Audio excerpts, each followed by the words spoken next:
Nous attaquons notre deuxième masterclass dans le cadre de la Sophia AI Week qui a débuté hier avec le World Usability Day. On va y revenir. Donc, je suis absolument ravie de pouvoir contribuer à organiser ça. Nous venons d'entendre la communauté d'agglomération de Sophia Antipolis qui nous démontrait de manière tout à fait structurée, concrète et éclairante l'aide à la décision qu'ils peuvent appliquer à leurs données territoriales, en particulier pour des problématiques de développement durable. Et c'est avec le plus grand plaisir que nous accueillons donc maintenant la deuxième masterclass qui est donc de la jeune entreprise innovante Elsie. Elsie, je suis absolument ravie que vous ayez accepté d'être parmi nous aujourd'hui. Merci aussi aux participants et participantes qui se sont connectés dans cette heure méridienne. Nous allons aborder la problématique d'intégration d'un réseau de neurones sur les microcontrôleurs des lunettes. Je salue aussi la participation de l'Université Côte d'Azur avec la jeune doctorante Justine qui va intervenir aussi. Mais nous souhaitions en préambule faire le lien je pense que ça va tout à fait parler aux participants, aux participantes de cette masterclass, puisque c'est un sujet éminemment lié à l'ergonomie, les lunettes, nous souhaitions effectivement faire le lien de manière concrète entre la communauté de Telecom Valley Data IA que j'ai le bonheur de co-animer et la communauté UX et CX, pour laquelle Sophie de Bonis, avec ses consoeurs Teresa et Catherine, a organisé hier le World Usability Day, un événement qui perdure depuis 2005, hein, donc franchement, félicitations pour ça. Donc, Sophie, tu animes la communauté aussi UX et CX, et non pas UC et CX, désolée pour la typo. Et nous sommes collègues aussi, puisque toutes les deux travaillons au sein de la R&D d'IBM en France, en l'occurrence localisée à Sophia Antipolis. Sophie, c'est à toi, si tu veux prendre la main pour nous expliquer pourquoi partager tes convictions, tes doutes et puis justement tes recommandations en termes de design pour les développeurs et les développeuses qui sont avec nous ce matin. C'est à toi. Ok, avec plaisir. Est-ce que vous voyez ma montagne? Oui. Très bien. Donc là, normalement, vous voyez ma slide. Exact. Ok, écoute, merci Florence. Et comme tu le disais, en effet, votre événement de masterclass, de masterclass s'insère dans une semaine de l'intelligence artificielle, une semaine qui a donc commencé par un événement que j'ai donc co-organisé qui s'appelle le World Usability Day, autrement dit Journée mondiale de l'utilisabilité, et qui en effet est organisé par la communauté UX-CX, donc UX pour User Experience, CX pour Customer Experience, et dont je vais vous parler maintenant. Donc, c'est quoi ce World Usability Day? C'est un événement qui a lieu chaque année, qui est proposé par une association et qui propose à des professionnels de l'expérience utilisateur du monde entier d'organiser un événement autour d'un thème qui sera proposé et qui, cette année, ça tombait bien, c'est le thème proposé par l'organisme du World Usability Day et l'intelligence artificielle centrée sur l'humain. Donc, nous avons travaillé sur ce thème, mais d'une façon plus générale, ce World Usability Day, c'est aussi un moment pour célébrer l'utilisabilité et se rappeler combien justement l'utilisabilité des produits et des services que nous utilisons est primordiale et doit être avant tout adaptée à l'humain auquel elle s'adresse. Et par les temps que nous vivons, dans la situation sanitaire que nous sommes, les technologies digitales, les solutions digitales, que ce soit pour permettre le travail à domicile ou que ce soit pour la réalisation des tâches, ont pris une importance encore plus grande. Et donc, le fait de se pencher sur l'utilisabilité de nos systèmes est vraiment primordial. Donc, dans le terme de utilisabilité, en fait, on met en avant le fait de quelle est l'expérience que nos produits, services ou solutions vont fournir à l'utilisateur auquel ces solutions sont dédiées.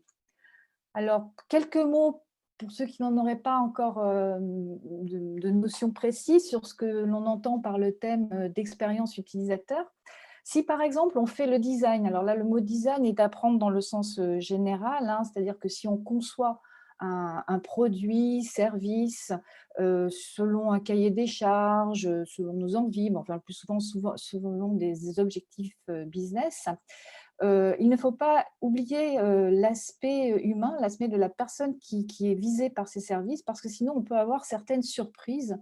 Et c'est ce qui illustre cette image. On peut tomber à côté de la plaque par rapport aux besoins de ces utilisateurs et de ces usages. Par exemple, ici, quand on voit que les passants ont déglingué la pelouse, au lieu de prendre le chemin qui leur était tracé, goudronné, proposé, c'est que quelque part, il y avait un besoin qui n'a pas été identifié, compris, ou qui a été tout simplement ignoré. Et donc, derrière ce genre de problématique, bon, il y a bien sûr le côté humain, on ne correspond pas à ce que l'humain s'attendait ou pouvait bénéficier. Il y a aussi dans le business des notions de considération financière, hein, et puis des conséquences de mauvais développement. Qu'est-ce qu'on va faire avec cette pelouse? Est-ce qu'on va la refaire ou la laisser, la changer, forcer les gens à l'utiliser, etc., mais ce qui sera finalement au détriment de ce qu'on veut fournir. Donc bref, toute conception de services et de produits doit prendre en considération vraiment les besoins des utilisateurs, leur domaine d'utilisation, etc. Et l'intelligence et les solutions utilisant l'intelligence artificielle ne fait pas exception à ça. Et c'est sans doute encore plus important puisque c'est une technologie nouvelle qui pose des questions, qui intrigue. Et donc, on se retrouve avec des problématiques d'acceptabilité, de compréhension et de contrôle. L'utilisateur se demande est-ce qu'il a encore la main, pourquoi on lui propose certaines choses. Donc, il y a des notions aussi de problématiques de transparence. Donc, ce sont des aspects très importants et donc, ce sont des thématiques sur lesquelles on a travaillé pour le moment le World Usability Day et qui nous a amené à faire ce programme. Donc, je vous montre rapidement pour vous montrer un petit peu les différents thèmes. On a eu des talks qui se sont penchés sur les notions de définition d'une intelligence tout court, des intelligences artificielles. Puis, on a eu aussi des exemples de mise en application de l'intelligence artificielle dans des projets très, très concrets, et puis des talks de réflexion sur ces interactions entre l'humain, l'intelligence artificielle, avec de très intéressantes perspectives et pensées sur le sujet. Et ça a fini par une table ronde sur pourquoi l'humanité va-t-elle évoluer dans l'ère économique et technologique de l'IA. Voilà, donc je ne vais pas vous prendre plus de temps. Je voulais vous faire part de ces réflexions et de l'existence de cet événement, parce qu'en plus, vous pourrez retrouver les interventions qui ont eu lieu pendant ce World Usability Day sur YouTube, puisqu'il a été enregistré, et les talks seront accessibles. Et n'hésitez pas à y aller. Il y a vraiment des choses très intéressantes. Et voilà, écoutez, je vous souhaite une très bonne masterclass. Et je pense qu'en effet, comme tu le disais, Florence, le sujet de cette masterclass ne peut, à mon avis, pas se passer de la prise en considération de l'humain qui va être, d'après ce que j'en comprends, le porteur même de cette solution. Voilà, je vous souhaite une bonne masterclass. Merci beaucoup. Grand merci Sophie, merci aussi à voilà, je vais juste essayer de reafficher le PowerPoint. Voilà, grand merci aussi à Teresa qui est intervenue ce matin et Catherine. Oui, mais le truc c'est que bon, c'est pas grave, je vais me passer de partager. Je vais me passer de partager l'écran. Donc, Catherine, oui, effectivement, désolée, je m'embrouille un petit peu. Teresa qui est intervenue ce matin et Catherine qui interviendra cet après-midi. Donc, vous avoir parmi nous, ça incarne effectivement cette nécessité de toujours placer l'humain au centre des réflexions en général et a fortiori quand on utilise des technologies, a fortiori des technologies innovantes. Donc, sans plus attendre, la parole maintenant est à la masterclass sur l'intégration d'un réseau de neurones sur le microcontrôleur des lunettes par la jeune entreprise innovante LCLC. Nous allons avoir le bonheur d'accueillir donc Philippe Perrard en tant que dirigeant et fondateur, Thierry Mulat, directeur industriel, Pierre Lecoz, directeur technique, et Justine Elec, doctorante de l'Université Côte d'Azur sur le cas d'usage détection de chute. Grand merci à vous quatre, grand merci pour la diversité de votre équipe qui à elle seule est une preuve effectivement que lorsqu'on travaille en équipes diverses et variées, on innove et on innove en plaçant l'humain au centre. Je vous souhaite une belle masterclass. Grand merci à toutes celles et ceux qui sont connectés et on se retrouve pour les questions tout au long de la masterclass et a fortiori avant donc 2 heures pour pouvoir conclure. On va avec Thierry vous faire participer à la genèse de la création de la start-up. Et ensuite, on traitera de 2 cas d'usage. L'un qui sera présenté par Justine sur la problématique de détection et de prévention de la chute sur les seniors. Et ensuite, Pierre, lui, interviendra sur la problématique de l'endormissement et notamment cette question de l'intégration du réseau de neurones sur le microcontrôleur situé dans la branche de nos lunettes. Diapo suivante. On va donc vous parler de l'ambition qui nous anime, de l'histoire qu'on a commencé à construire depuis bientôt 5 ans, de l'équipe et puis des partenariats scientifiques. On parlait tout à l'heure de la multiplicité des acteurs, c'est le cas chez LCLC, et justement, ça va nous permettre de le détailler dans les diapos suivantes. Alors, notre ambition, tout d'abord, c'est de développer des lunettes connectées qui, finalement, ne ressemblent pas à des lunettes connectées. Donc, c'est ce que j'ai sur les yeux, c'est ce que Thierry a sur le nez aussi. Et effectivement, comme vous pouvez vous en rendre compte, on n'a pas l'impression d'être des spationautes. On a juste des lunettes normales qui sont sur notre nez. En revanche, ces lunettes incorporent un nombre conséquent de capteurs qui vont nous permettre de pouvoir récupérer un certain nombre de data, de les analyser en local et de lancer, si besoin, une alerte, toujours en local, mais aussi, pourquoi pas, en liaison avec l'extérieur, grâce au Bluetooth qui nous relie au smartphone, lui-même nous reliant à Internet. Aujourd'hui, notre cible, c'est de pouvoir mettre à disposition notre produit au plus grand nombre, que ce soit des grandes entreprises qui veulent apporter à leurs collaborateurs un niveau de prévention important, que ce soit des sociétés d'assurance qui, bien évidemment, ont affaire avec les problématiques de santé, que ce soit avec des petites entreprises. On a un de nos premiers clients qui était une petite société de transport qui souhaitait faire en sorte que ses chauffeurs soient mis à l'abri des coups de fatigue. Donc, si vous voulez, on a une très grande diversité de clientèle adressable. Je passe bien sûr les EHPAD pour ce qui concerne nos amis seniors, etc., etc. Et on est distribué aujourd'hui par le premier acteur français de l'optique, qui est le groupe Optique 2000. Nos lunettes s'adressent à tout un chacun, qu'il soit senior ou qu'il le soit moins, dès lors qu'on va vouloir détecter des problématiques et alerter ensuite les personnes qui nous entourent. Alors, notre histoire, elle est pour l'instant assez courte, puisqu'on a créé la société en 2016, on a signé notre premier partenariat en 2017 avec le groupe Optique 2000. En mars 2019, après donc 3 années de dur labeur, on a enfin réussi à transformer ce qui était nos POC puis nos prototypes en un produit industriel. Et c'est là que la commercialisation a débuté avec notre premier cas d'usage, à savoir la détection du pré-endormissement au volant.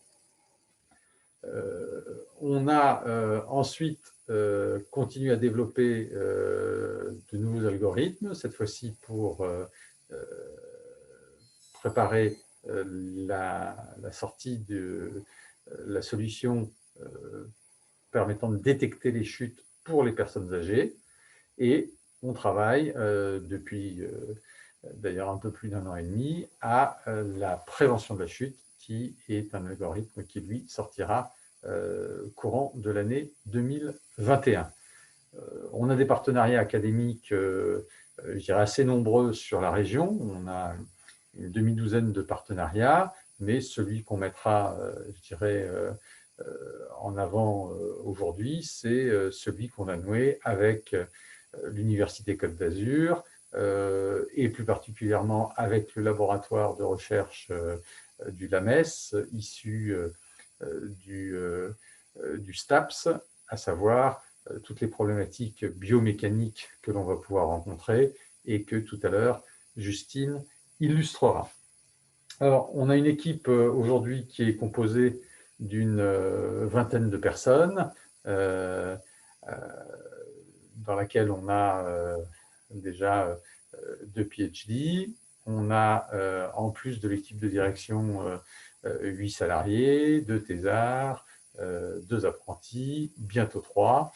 Et on a un comité stratégique composé de personnalités du monde des affaires qui nous aident régulièrement à nous remettre en cause en nous poussant dans nos derniers retranchements sur nos choix, qu'ils soient financiers, marketing, commerciaux et aussi bien évidemment technologiques. Pour ce qui concerne les partenariats dont je vous parlais tout à l'heure, comme vous pouvez le voir, on a sur cette diapo une partie des acteurs de la recherche, d'hôpitaux qui sont présents et avec qui on mène un certain nombre d'actions pour aller chercher les valences que nous n'avons pas à l'interne afin de pouvoir continuer à avancer et puis surtout à nous permettre, ces partenariats nous permettent de valider, que ce soit médicalement ou aussi de façon scientifique, ce que l'on apporte et le sérieux de l'approche qui est la nôtre. Je prendrai notamment un exemple sur le premier cas d'usage que nous avons développé, à savoir la problématique de l'endormissement au volant. Nous avons travaillé, que ce soit avec le Centre du sommeil ou l'Institut de la vision à Paris, sur la problématique effectivement de démontrer d'une façon totalement objective que nos lunettes étaient en capacité d'appréhender effectivement la problématique d'hypovigilance, en comparant bien évidemment ce que nos lunettes étaient en capacité de pouvoir récupérer comme données, comparé à des dispositifs EEG, ECG ou autres qui ont démontré notamment la supériorité de notre dispositif qui, grâce au clignement de paupières, nous permet de pouvoir appréhender dès le départ ce qui peut se passer sur une personne, et notamment en termes d'hypovigilance. Alors, notre lunette, elle est composée d'un certain nombre de capteurs, comme vous pouvez le voir, et c'est cette lunette-là qui va nous permettre, dans les mois à venir, de jouer un certain nombre de cas d'usage différents. Je vous ai donc parlé du premier cas d'usage qui était celui de l'endormissement au volant, avec la même lunette, mais qui utilisera éventuellement d'autres capteurs ou des capteurs complémentaires. On va pouvoir jouer le cas d'usage sur la détection de la chute et on pourra toujours utiliser la même lunette avec la même batterie de capteurs pour le prochain cas d'usage, à savoir celui qui aura trait à la prévention de la chute.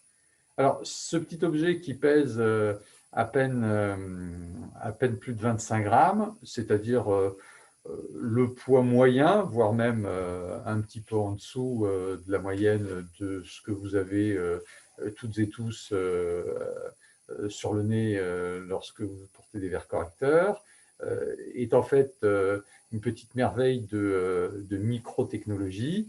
Et je vais du coup passer la parole à Thierry qui va nous exposer un petit peu comment on a réussi à relever ce challenge d'incorporer tout ça dans un produit qui finit avec des notions de design, on en parlait tout à l'heure, qui sont très importantes pour le domaine de la lunetterie, mais sans pour autant céder, je dirais, à la monstruosité de ce qu'aurait pu être un masque de Dark Vador avec les composants qu'on était obligé d'intégrer.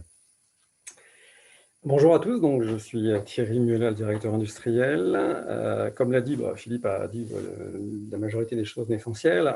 Concernant la partie industrielle et intégration de la partie mécanique et électronique, on est bien sûr parti d'une page blanche, mais on s'est entouré, comme toujours, j'allais dire, de spécialistes et de professionnels, notamment dès le départ avec un designer qui nous a aidé à ce qu'on ne perde pas d'un point de vue essentiel pour l'utilisateur, le but qui était d'avoir une lunette légère et agréable à porter. Donc, ça a été beaucoup de compromis et de travail pour arriver à choisir les bons composants, micromécaniques, électroniques, et arriver à intégrer la totalité dans la branche droite, dans la branche gauche. Il y en a également dans la face avant. Et pour, in fine, arriver à quelque chose qui fasse à peu près 25 grammes et qui corresponde à l'ensemble des besoins que l'on avait cernés dès le départ et ensuite, puisque dès le départ, on a intégré ce qu'il fallait comme composant pour la détection de l'endormissement au volant, mais également la détection de chute. Justine y reviendra après. Côté mécanique, nous utilisons, comme beaucoup de devices électroniques, une injection plastique. Donc, le parcours est assez classique. Il faut d'abord designer, faire de la CAO, ensuite réaliser un moule et ensuite faire une injection. Petite particularité, on utilise un matériau spécifié pour l'injection, pour la partie lunette. C'est quelque chose d'assez spécial. Ensuite, électronique, ce sont des composants que l'on va retrouver chez les majors du monde de l'électronique, notamment en ce qui concerne les connexions, les microprocesseurs, les capteurs, les sensors, etc. Côté informatique, là, je laisserai la main à Pierre qui reviendra certainement sur toute la partie software, puisqu'on intègre en interne toutes ces briques qui vont de l'embarqué à l'IT, au mobile, le back-end, etc. Tout est fait en interne chez LC. Moi, ma vocation, c'est de m'occuper de la partie visible de l'iceberg, c'est-à-dire ce que vous avez sur le nez. Mais comme tout iceberg, vous avez 10% du visible, vous avez 90% qui est dans l'invisible, et c'est toute la partie traitement de signal, algorithme, intelligence artificielle, qui va être gérée par notre équipe en interne. Je vous montre. Alors, je ne sais pas si vous allez pouvoir bien voir, mais en gros, dans la lunette transparente, vous avez ici une petite vision de la bête à l'intérieur, avec d'un côté de l'énergie, parce qu'il faut bien alimenter tout ça. Donc, c'est une petite batterie lithium-polymère, lithium-ion en l'occurrence. Et ensuite, vous avez l'autre côté un certain nombre de composants qui vont remplir l'ensemble de ces fonctions. On a parlé d'énergie, on a parlé d'électronique et de mécanique.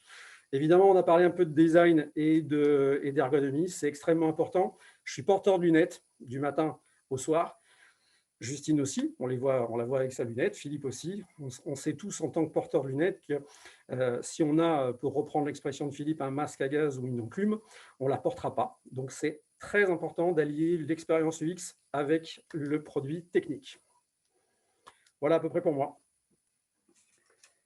Ok, on peut quand même finir sur une petite touche je dirais, très cocorico, mon cher Thierry. Alors, on va finir, je ne sais pas si on va finir, mais effectivement, dès le départ, on a essayé de donner, au-delà du sens technique à notre produit, quelque chose qui nous paraissait très important, c'est de faire le plus d'actions possible en France. On a donc battu le pavé pour arriver à trouver l'ensemble des fournisseurs et fabricants qui soient situés sur le territoire français.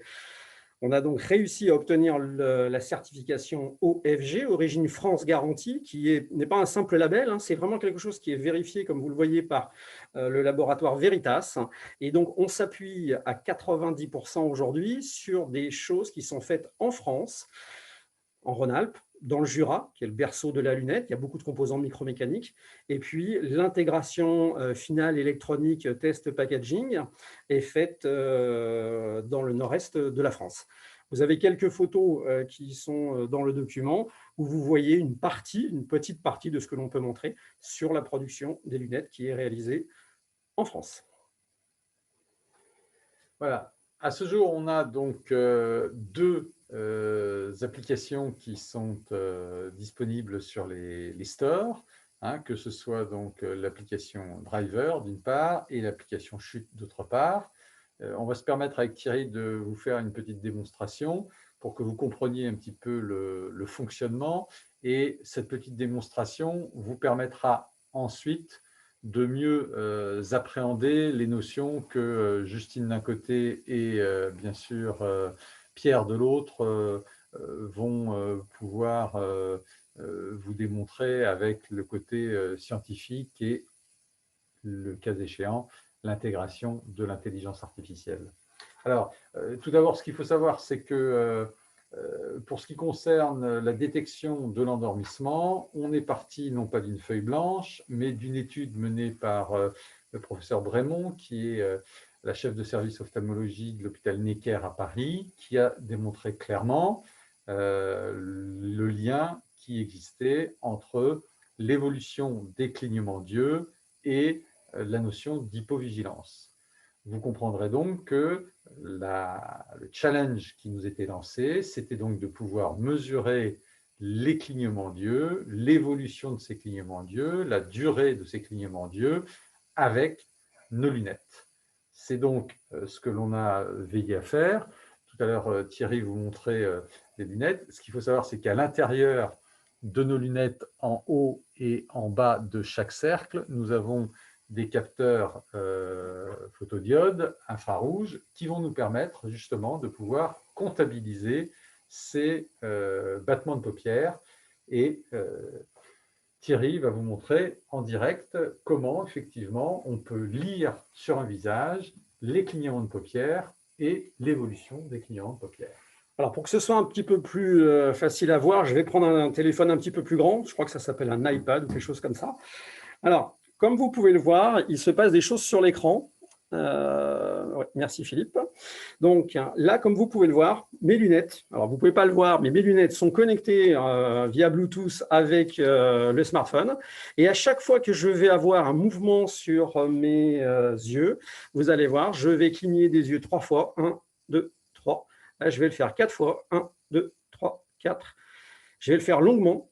Je viens de fermer les yeux. Je rouvre les yeux. Je bouge la tête. Chaque événement est remonté en temps réel par nos capteurs à l'intelligence artificielle. Alors ça, c'est pour le principe. Et vous allez me dire derrière, et donc, qu'est-ce qu'on en fait de ces signaux? Eh bien, c'est ce qu'on va voir là maintenant. On est passé sur la version, là, on est en démonstration. Ça va donc démarrer tout seul. Hop, c'est parti. Dans l'application, vous avez 5 niveaux. 1, 2, 3, on envoie des informations dans la lunette. Alors, ce n'est pas forcément facile à entendre et à revoir à distance, mais à partir de 4 et 5, vous allez pouvoir le voir et surtout l'entendre. Alerte endormissement, veuillez vous arrêter dès que possible. Et je vais vous montrer ce qui se passe au niveau 5. Alors, je ne sais pas si vous avez pu percevoir le son, mais il faut vous imaginer, bien sûr, dans la voiture, dans un environnement que je vais qualifier de plutôt feutré. Vous avez donc le lighting des deux côtés qui va vous alerter. Vous avez également le son. Normalement, vous devez être prévenu. Voilà pour la partie détection de l'endormissement. OK.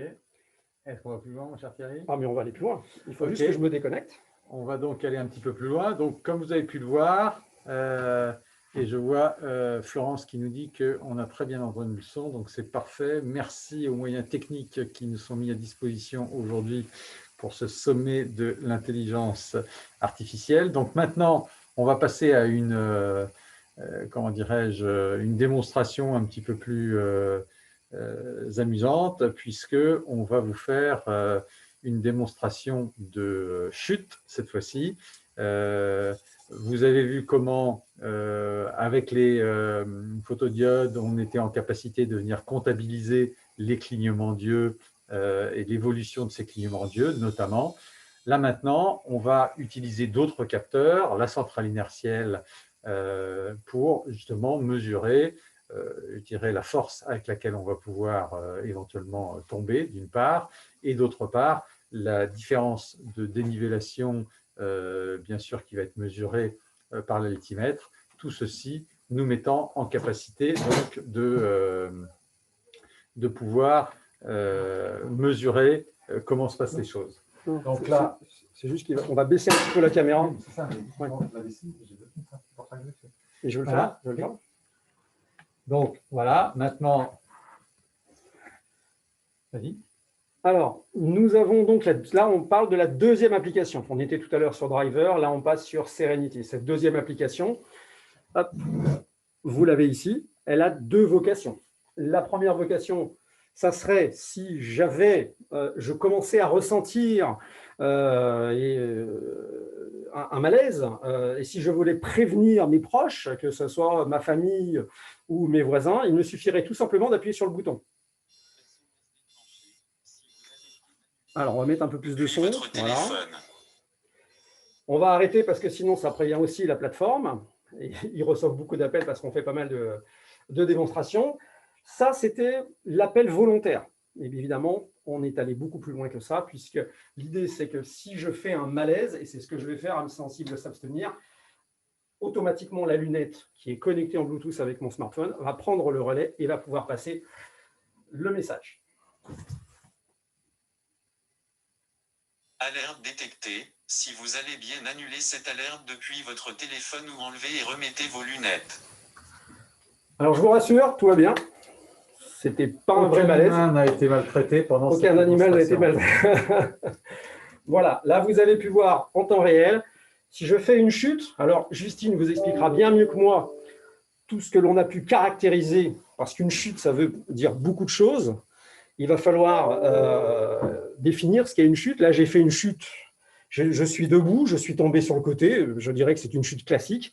Mais évidemment, on a été beaucoup plus loin que ça en caractérisant beaucoup plus de chutes. Je te laisserai, Justine, expliquer tout ça derrière. On va vous parler un petit peu du futur, maintenant qu'on vous a fait les démonstrations de ce qu'on était en capacité de faire. Diapo suivante, s'il te plaît, Justine. Si tu peux reprendre la main. Donc, la détection de l'endormissement volant, ça c'est fait. La détection de chute sur les personnes âgées, ça c'est fait.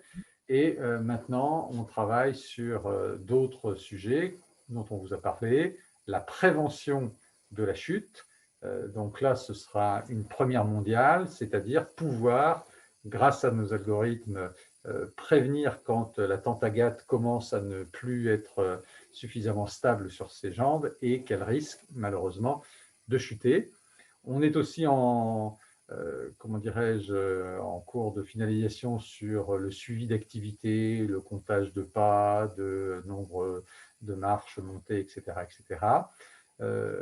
Nous avons aussi mis notre technologie à disposition du militaire, hein, et notamment dans le cadre du suivi du regard. On a travaillé sur un programme permettant d'indiquer d'une façon très précise où se portait le regard d'un pilote de chasse de Rafale avec les équipes de Dassault et de Thales. Et puis, justement, ce qu'il faut savoir, c'est que le domaine du militaire est extrêmement intéressant. Il nous permet de construire nos briques technologiques et ensuite de pouvoir les adapter par exemple, aux civils et aux personnes qui en ont besoin, et notamment des personnes en situation de handicap, par exemple. Hein.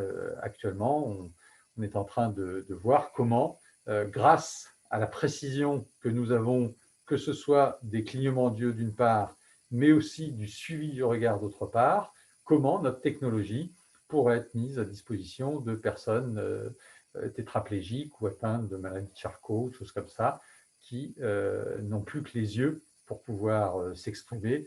Et là, nos lunettes, qui sont commercialisées pour à peine plus de 300 €, sont un dispositif extrêmement, je dirais, accessible qui permettrait du coup de pouvoir rendre service au plus grand nombre, y compris aux plus démunis.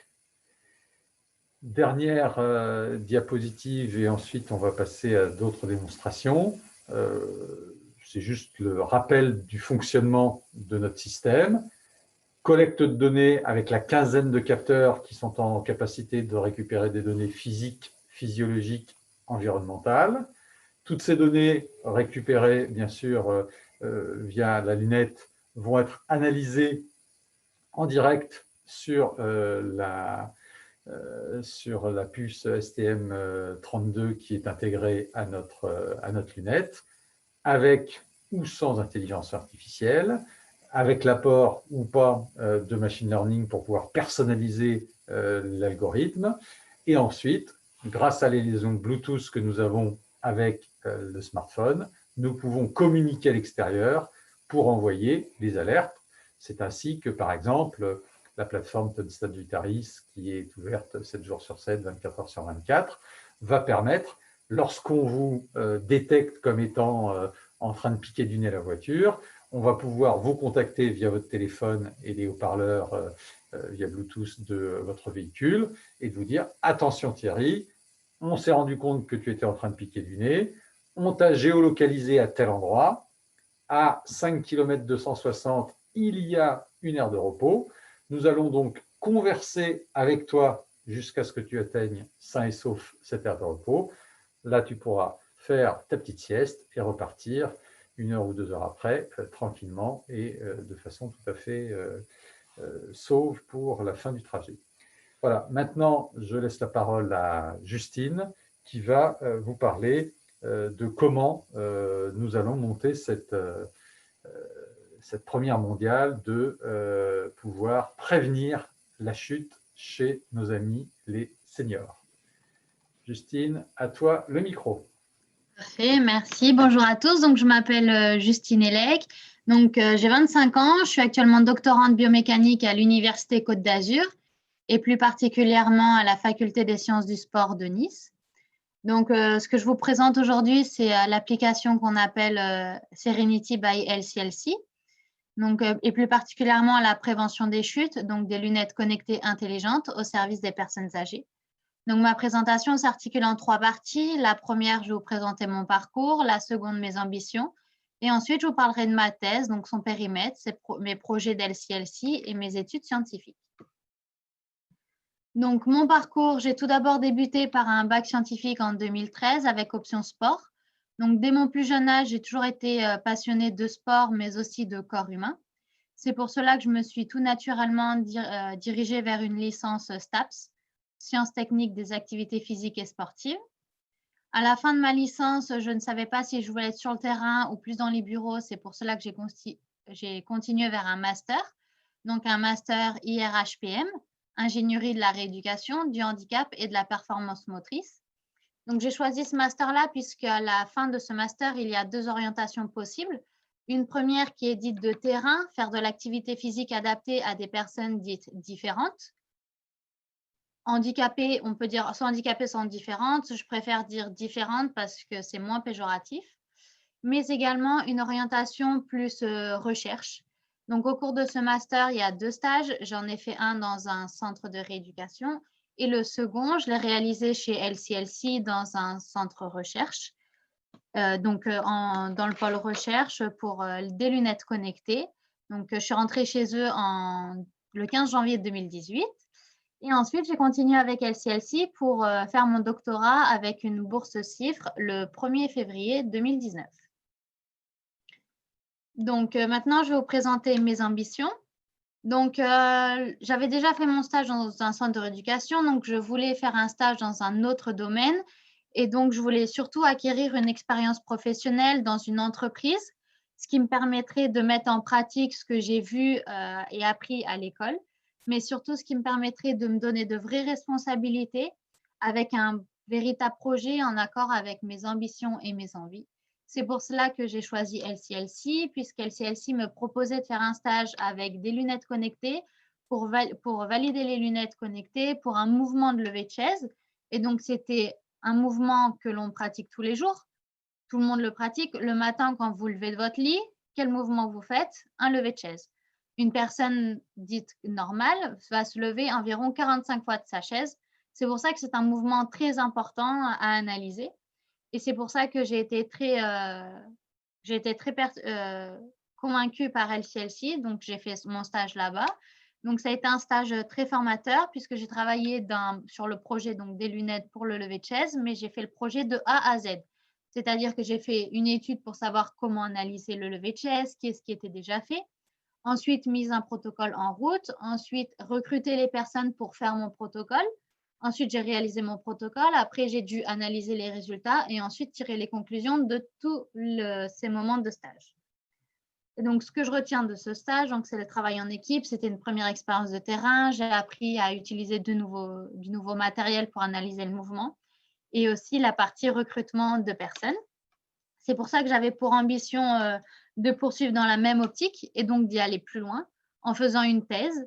Et donc, là, ma thèse ne se limitait pas à juste valider les lunettes pour un mouvement, mais avait pour ambition de prévenir la chute chez les personnes âgées, ce qui me touche énormément. Donc, c'est pour cela que j'ai commencé ma thèse CIFRE le 1er février.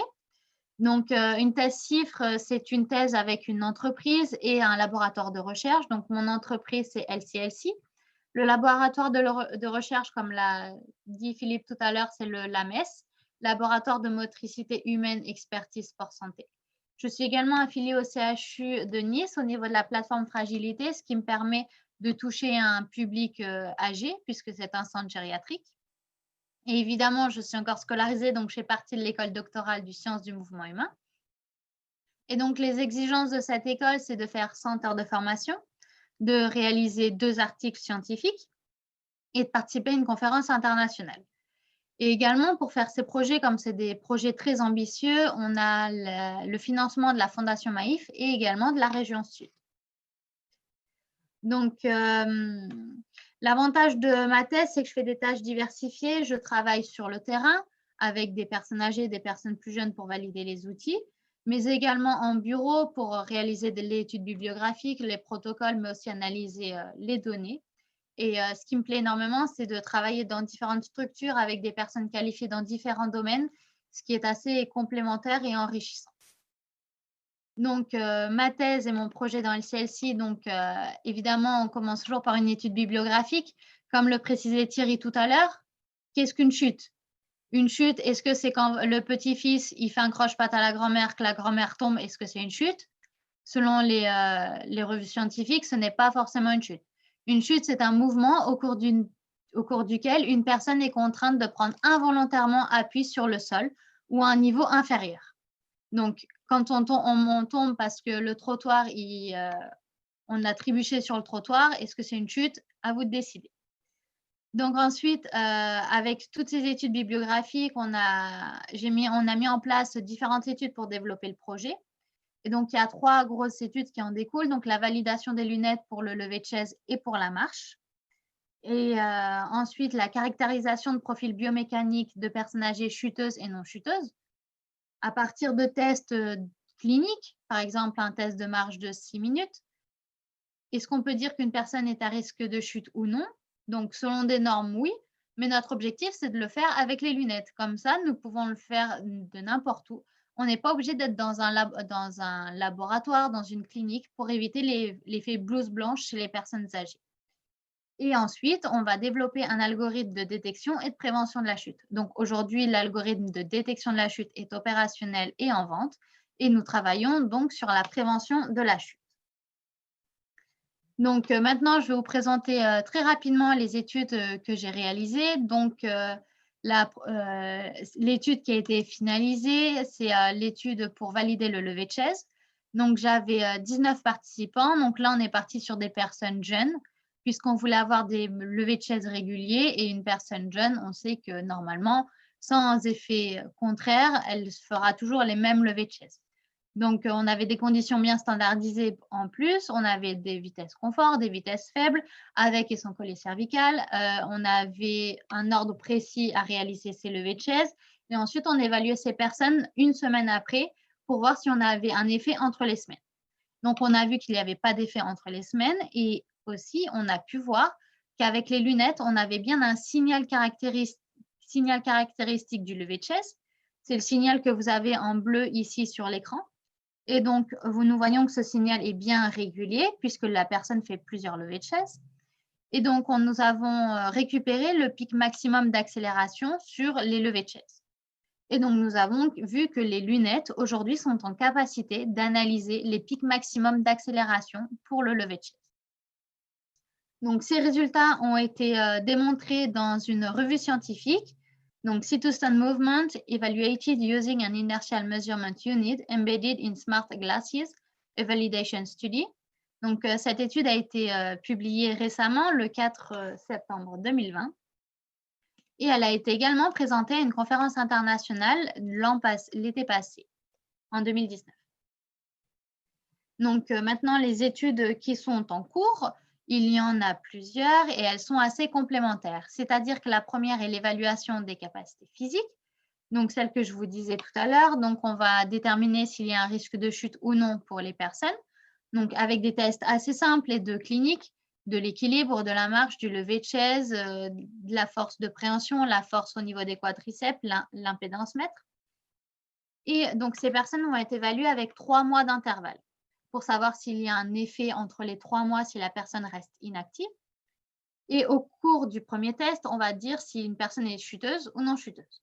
Et donc, pour les personnes qui sont dites chuteuses, on ne va pas croiser les doigts pour espérer qu'elles tombent. Bien évidemment, on va leur donner un programme d'activité physique pour contrecarrer ce risque de chute pour qu'elles passent de chuteuse à non chuteuse. Et donc, on va évaluer ce programme pour réduire les risques de chute. Mais également, les lunettes vont avoir pour objectif de quantifier l'activité physique dépensée pour ces personnes. En parallèle, nous faisons une étude avec 20 participants pour analyser la marche quotidienne, ce qui va nous être un précurseur pour l'algorithme de prévention de chute. Donc, on va évaluer la marche intra- et interparticipant pendant 3 mois. Et également, on va analyser le mouvement de levée de chaise avec le nombre de levées de chaise, l'angle d'inclinaison, etc. Ou alors le pic maximum d'accélération comme ça a été prouvé précédemment. Voilà. Et ensuite, la dernière étude, c'est l'acceptabilité des lunettes. Donc, certes, les lunettes sont un objet connecté. Donc, allez dire à une personne de 80 ans, n'oubliez pas de brancher vos lunettes tous les soirs, ils vont vous prendre pour un extraterrestre. Donc, on va évaluer avant leur a priori pour savoir ce qu'ils pensent des objets connectés en général, ce qu'ils pensent des lunettes, est-ce que ça leur serait utile dans leur vie, est-ce que ça leur serait accessible d'un point de vue financier, mais aussi d'un point de vue technologie. Et donc après, nous, on va former les personnes pour qu'elles puissent utiliser les lunettes et l'application. Et ensuite, 3 mois après leur utilisation, on va refaire le même questionnaire pour évaluer réellement leur retour. Et donc, ce qui va nous permettre de savoir si leurs a priori sont vrais ou faux et de savoir leur véritable ressenti sur les lunettes. Donc voilà, c'est l'objectif que l'on a pour la prévention de la chute puisque la détection de la chute est déjà passée. Donc, je vous remercie de votre attention et Pierre devrait prendre la suite.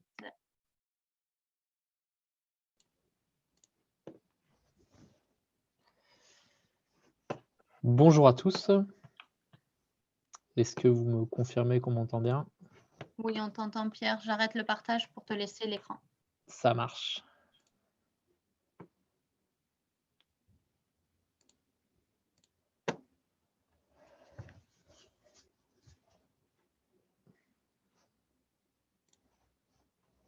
Ok. Hop. Alors, est-ce que vous voyez bien mon écran? Toujours le PowerPoint? Oui, on voit le PowerPoint et on voit derrière…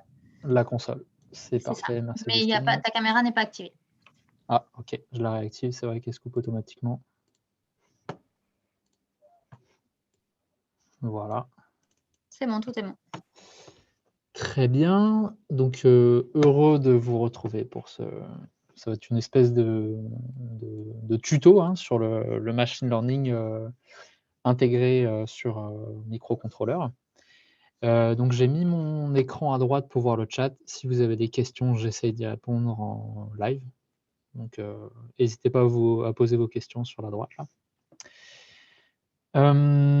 Donc, comment ça va se dérouler? Donc, je vais vous expliquer un petit peu le contexte rapidement. Le projet, c'est le projet Driver, c'est-à-dire l'étude de la détection de la prévention de l'endormissement au volant. Donc, on va voir comment créer un dataset, parce qu'il nous faut un dataset hein, pour faire du machine learning. Il va nous falloir aussi, en étape 2, créer un modèle de réseau de neurones. Il va falloir l'entraîner, c'est-à-dire lui faire apprendre sur les données. Une fois qu'on aura ça qui fonctionne sur PC, on va voir comment on peut l'intégrer dans les lunettes LCLC, ou vous pourrez réutiliser ce type de projet pour une autre application. Là, c'est avec les lunettes. Et puis, on va voir comment l'exécution sur la MCU, comment ça tourne. Donc, j'ai mis ces différentes étapes en haut dans la console. Est-ce que vous pouvez juste me confirmer dans le chat que vous voyez bien mon pointeur aussi? Parce que ça ne marche pas forcément à chaque fois, ça. Le pointeur va être assez utile. Et on voit ton pointeur. Il est juste à gauche du 3. Très bien, génial. Merci Justine. Donc, le contexte. Alors, Thierry vous a montré en live tout à l'heure une petite démonstration de ce que remontaient les capteurs oculaires de nos lunettes. Hein. Donc, ils sont localisés ici, dans les angles en haut. Là. Alors, on voit effectivement que quand on fait des clignements, sur le signal brut, il y a des pics qui apparaissent comme ici. L'idée, ça a été de créer un algorithme qui soit capable de détecter ces pics-là et de mesurer leur taille. Sachant quand on est dans un état de fatigue, la durée de nos clignements augmente en fait. Hein. La fermeture est à peu près constante, mais plus on est fatigué et plus en fait les paupières mettent du temps à remonter. Et en fait, ça c'est un signe de fatigue qui est très intéressant à observer. Donc c'est ça qu'on regarde dans notre algorithme. Donc en pratique, en fait, il suffit entre guillemets de faire un algorithme qui regarde quand est-ce que le signal passe un certain seuil. Donc c'est de l'intelligence artificielle, c'est pas du machine learning, c'est on va dire un algorithme classique. Le problème de ça, c'est que parfois il y a quelques patterns. Par exemple, quand je vais regarder dans les rétroviseurs de la voiture, quand je vais jouer avec ma climatisation, la radio, changer de musique ou quelque chose comme ça, je vais faire des mouvements au niveau de mes yeux qui peuvent être détectés comme des longs clignements. Donc c'est le cas sur le dessin que je dessine ici. Donc ça, c'est pas un clignement, c'est un regard vers le bas certainement. Et ce qui se passe, c'est que du coup, ce signal, ce petit pattern est attrapé par l'algorithme et considéré comme un clignement. Or, vous voyez la durée mesurée, elle est de 254, alors que les autres sont plutôt dans les 100, à peu près 100 millisecondes. La conséquence de ça, c'est que la personne n'est pas fatiguée, mais l'algorithme va dire que la personne est fatiguée. Donc, on est dans un cas de ce qu'on appelle surdétection. Et du coup, la jauge se met à monter au niveau 5. Et voilà, et du coup, ça peut créer des insatisfactions clients parce qu'ils vont vous dire, regardez, je n'étais pas du tout fatigué, et pourtant, la jauge est montée à 5. Donc, il faut trouver un moyen de supprimer ces patterns. Donc, si on reste dans un algorithme classique, on va rajouter des if, des trucs comme ça, tout un tas de cas. Et puis, ça peut être assez lourd au niveau du code et on n'est pas sûr que ça fonctionne. Plus on va l'alourdir, plus il va être difficile à débugger. Donc, on a essayé autre chose. On a essayé le machine learning, donc de l'intelligence artificielle également, pour essayer de différencier les vrais clignements des patterns qui ne sont pas des clignements. Donc, on va commencer tout de suite. Donc là, c'est des petites images un petit peu plus précise, un peu plus zoomée sur ce qui peut être un clignement au niveau du signal brut. Hein. Donc ici, c'en est un blink. Ici, ce n'en est pas un. Donc c'est ce qu'on appelle de la baseline. En fait, il se passe simplement rien sur le. C'est ce qui se passe la plupart du temps sur le signal. Et ici, on a une autre forme de pattern qui est plutôt un regard aussi. C'est effectivement pas non plus un clignement. Donc ça, c'est ce qu'on a au niveau des données brutes. Donc si je vous le montre ici, quand donc là on avait connecté des données sur une personne. Donc c'est simplement un fichier CSV. Hein. On peut voir qu'il est assez long en fait, parce qu'il y a toutes les données brutes d'une acquisition. Donc c'est très simple, il n'y a que 2 colonnes. Donc on a un timestamp et une donnée brute. Et dans ces données brutes, il y a de tout. Il y a des blinks, il y a de la baseline. Je regarde juste s'il y a des questions, pas de questions pour le moment. Il y a des non-blinks. Donc ça fait une donnée brute, mais ce n'est pas encore un dataset. On peut pas encore entraîner un réseau de neurones là-dessus. Ce qu'il nous faut pour ça, c'est alors d'une part des données brutes. Donc si je regarde ici, j'ai 2 bases de données. J'ai une base de données de training, donc qui va nous permettre d'apprendre, de faire apprendre le réseau de neurones, et une base de données de test. Donc on a toujours ces 2 choses-là. Donc on commence par le training. Donc, oups.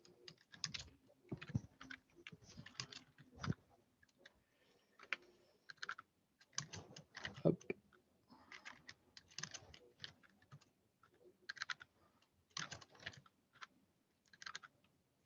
Donc je voulais montrer ce fichier sum.csv qui contient en fait les données brutes du capteur. Et en fait, j'ai un autre fichier ici, top.csv, donc je l'affiche également. Top.csv, c'est là où notre algorithme classique a été capable de détecter des clignements ou des non-clignements. Donc le fichier est beaucoup plus court. On voit par exemple qu'à la 2 millième seconde, 554, il y a eu un blink. Donc chaque fois qu'il a trouvé un blink ou quelque chose qui ressemblait à un blink, il renseigne ce fichier. Donc ça va m'aider à créer mon dataset. Donc pour ça, on a développé un petit script que je vous montre ici, qu'on a appelé Dataset Maker. Donc qu'est-ce qu'il fait ce petit script? Donc il charge le dataset de training, et en fait il vient découper des échantillons de 64, enfin des morceaux de signal de 64 échantillons, là où il y a eu un blink de détecté. Donc vous voyez qu'il charge le fichier de données raw et le fichier top qui contient les blinks. Et en fait, à chaque fois qu'il voit un blink, en fait, il vient découper 64 samples autour de ce blink. Donc c'est ça qui nous donne ce type de petit graphique qu'on a vu ici. Et quand il le découpe, en fait, il va ensuite, quand on exécute le script, il va nous le présenter. Je vais vous montrer ça. Et ça va être à moi manuellement de faire le labeling, c'est-à-dire de dire, donc, là c'est de l'apprentissage supervisé, je vais lui dire ça c'est un clignement, ça ce n'est pas un clignement. Et en fait, les résultats de tout ça vont être enregistrés dans un fichier dataset. Donc là, je le redis pour qu'on reprenne un petit peu de recul. On a nos données brutes et on est en train de créer le dataset, hein, toujours dans l'étape numéro 1. Donc je vous montre ça, j'exécute ce script.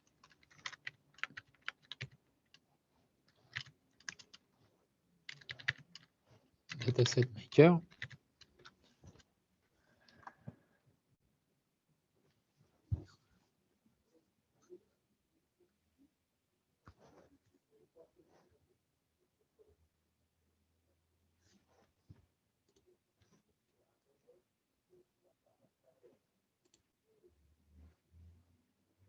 Voilà.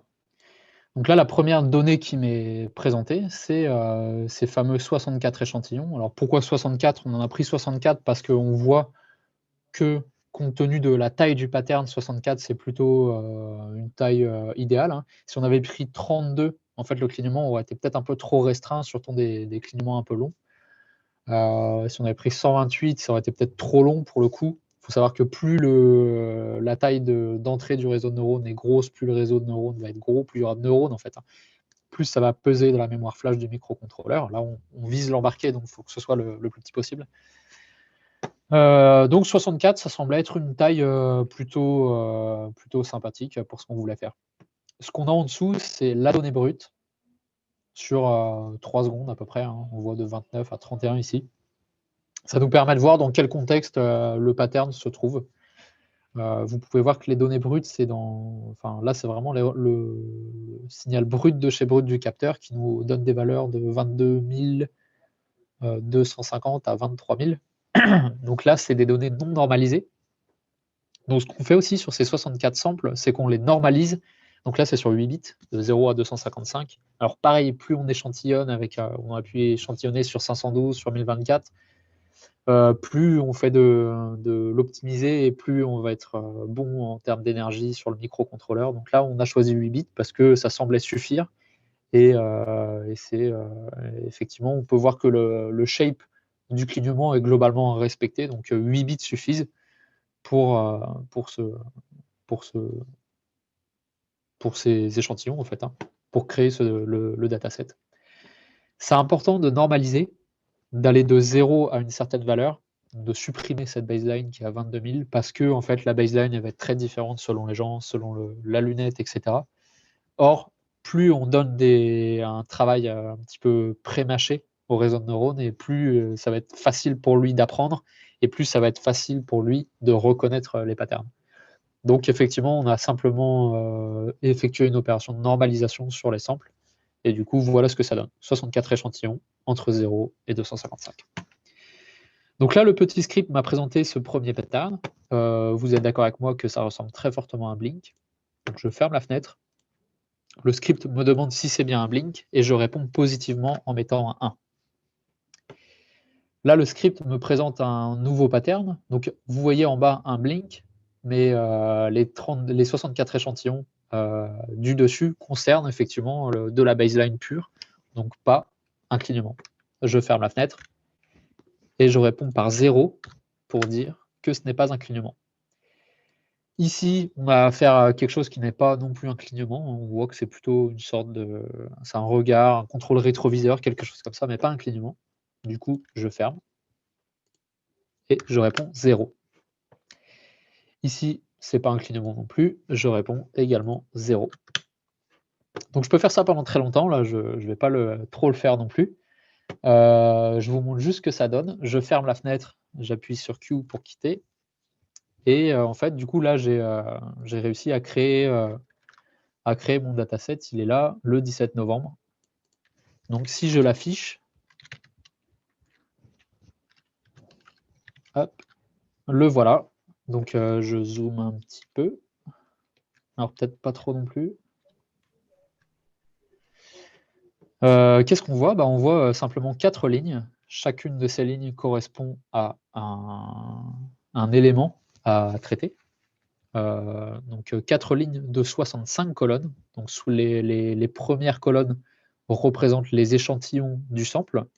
Si on regarde un petit peu dans les détails, cette première ligne, vous vous souvenez, c'était ce qui ressemblait à un clignement absolument parfait. Donc on partait dans des valeurs à 3K, 10, et puis ça monte jusqu'à 255. Hein, on a un maximum ici. Et puis ça redescend. C'est bien le shape de notre clignement. Et on voit, dernière colonne, un petit 1. Ce petit 1, ce n'est pas du signal, c'est juste le label, c'est juste pour dire ça, c'est un clignement. Si je regarde la ligne suivante, ce n'était pas un clignement. Donc on voit les 64 échantillons. Et à la fin, la dernière colonne, on a un 0.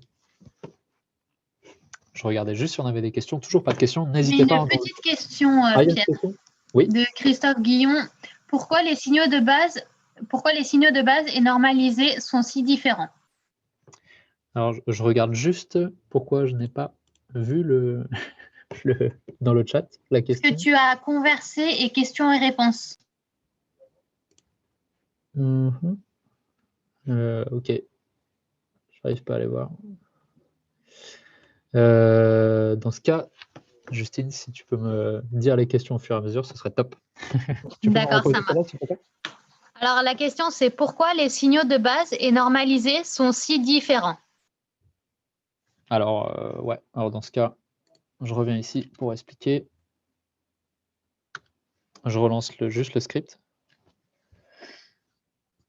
En réalité, ils ne sont pas si différents. On va dire que voilà. La question, je pense, c'est la différence entre ces deux-là. Hein. Alors ici, le signal normalisé, donc d'une part, il est calé entre 0 et 255.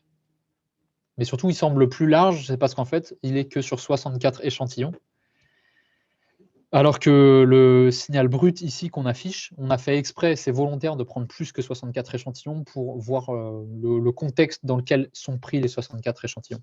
Ça nous aide en fait à dire si c'est un clignement ou pas un clignement. Par exemple, si je refais l'exercice, c'était assez flagrant avec celui-ci. Ouais, c'était celui-là, voilà. Donc là, si je prends la partie supérieure, j'ai l'impression que ça pourrait être un long clignement, signe de fatigue. Et en fait, ici, la partie non normalisée qui est prise sur plus de 64 échantillons, je vois que ça monte, c'est stable, ça remonte. Ça me fait dire qu'en fait, c'est pas un long clignement en fait, c'est plutôt c'est vraiment un regard. Et du coup, je vais avertir le réseau de neurones que ça, ce n'est pas un clignement. Donc, je ne sais pas si ça répond à la question, mais globalement, ce qu'on peut dire, c'est que la partie normalisée, c'est un zoom sur le centre de l'élément qui a été détecté par l'algorithme en fait. Hein. Voilà, j'espère que ça répond à la question.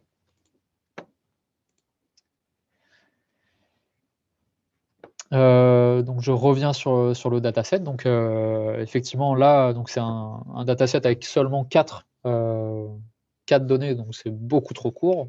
Mais pour vous épargner l'apprentissage manuel, je vais vous afficher un dataset complet qu'on avait déjà fait. Donc dataset train. Donc voilà. Là, il y a, je crois, 305 clignements. Mais c'est le même principe. Hein. Il y a les 64 échantillons. Et à la fin, vous voyez qu'il y a soit des 1, soit des 0 pour dire si c'est oui ou non un clignement. Voilà, on a notre dataset de training, donc pour entraîner le réseau de neurones. Ce qu'on aime bien faire en machine learning, c'est avoir aussi un dataset de test pour vérifier que notre réseau est capable de détecter des événements qui n'ont pas servi à faire l'apprentissage. Si on fait des tests sur les données qui ont servi à faire l'apprentissage, c'est pas trop pertinent. C'est un peu comme un élève à l'école lors d'un contrôle. Si on lui redonne exactement les exercices qu'on lui a donnés en devoir, ça va être un peu facile. Donc, ce qu'on aime bien faire, c'est faire ce dataset de test qui représente un peu le contrôle de l'élève, de l'étudiant, pour vérifier qu'il a bien appris, qu'il est capable, qu'on est vraiment dans l'intelligence artificielle, d'apprendre, de prendre des décisions sur des données qu'il n'a jamais vues, en fait. Hein. C'est ça l'objectif. Donc, j'ai aussi un dataset de test, et déjà fait comme celui-ci, hein, mais la méthode, en gros, c'est la même. Je pars d'autres données brutes, je recrée un dataset de test, et du coup, j'ai mes deux datasets, celui de train et celui de test. Voilà, donc là, on a nos deux datasets, et maintenant, ce qu'on va faire, c'est créer un réseau de neurones. Donc pour ça, on va utiliser Keras TensorFlow. Alors, je vous partage un petit lien pour que vous puissiez chez vous créer un environnement machine learning en utilisant Anaconda. Hein, c'est un truc pour Python. Et vous allez pouvoir installer, toutes les librairies qu'il vous faut pour faire ça. Donc je le partage là.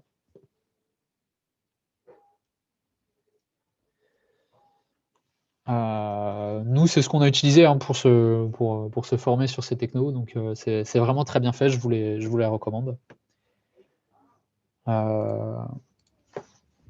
Donc on passe tout de suite à voilà, je vous montre un petit peu le code de la création du réseau de neurones.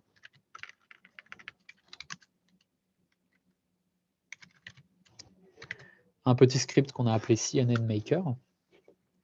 Donc, comme vous pouvez le voir ici, la première étape, c'est de charger les datasets. Le dataset d'apprentissage, le dataset de test. Est-ce qu'il y a des questions avant que je continue, Justine? Aucune question. Il y a juste la personne qui t'avait posé la question, qui t'avait réponse parfaite et tu avais fait un zoom comme il souhaitait, donc c'est parfait. Parfait, très bien, merci. Voilà, donc on a je disais qu'on a chargé nos deux datasets, celui d'apprentissage et celui de test. Pardon? J'ai une petite question. Quelle est la Ouais. taille du dataset de test? La dataset de test, ça n'a pas vraiment d'importance. Enfin, ça a une importance selon l'exigence que vous souhaitez obtenir du réseau. Hein. Ça peut très bien être 3, ça peut très bien être plus, ça peut très bien être moins.